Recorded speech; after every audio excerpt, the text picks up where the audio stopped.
The poet in 14th century Kilpatrick said, "The Venice is another world. Italy's most romantic city surrounded by carnivals. The city is enriched by its art, history, and mass festival, which makes it an outstanding city. And the city is Venice." Let's start with art. The Balinese developed a particularly Venetian style of painting characteristic by deep, rich colors, focus on patterns and service, also the effect of light. The famous style of painting is the oil painting, a quick-drying paint made by egg yolk that produces a flat surface. The difficulty to finish the oil painting is that it requires short time and skill, because the paintings get dry quickly, so the painter has to finish as soon as he decides to draw on the surface. Moreover, because of the limited time for drying the painter has to color layer on layer to make it colorful.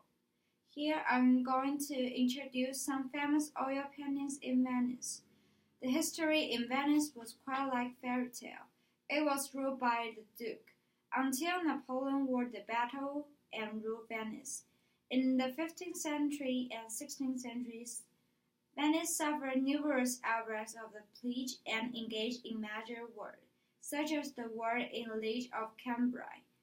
But it also formed a stable republican government by Doge, meaning Duke in the local dialogue, ways from trade, and unique location as a gateway between Europe and Byzantium. So now let's get to know the Doge Palace, where the ruler lived in 15th and 16th century. Now this palace is the supreme authority of former Republic Venice, which becomes one of the museums connected with the Bridge of Sighs.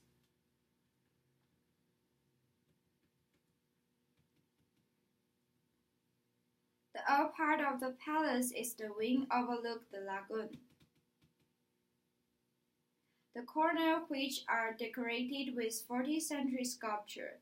After undergoing thorough and careful restoration work, masterpieces of Venice sculpture are now exhibited. The sixth room in the palace contains fragments of statues, important architecture, and decorative works in stone from facades of the palace.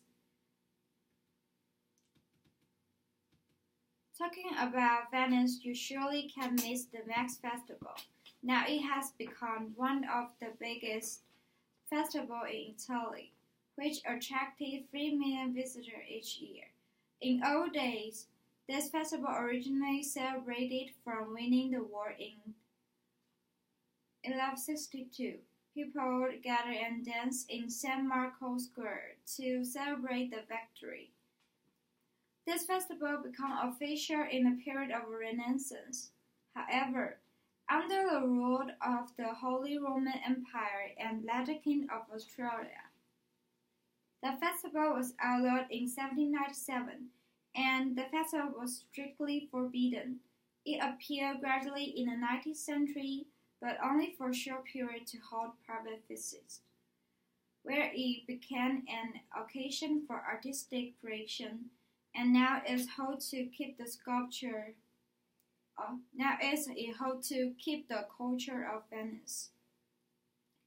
The main type of masks are Gilly, Buta, Nose, Colombini, Gatto, and Volto.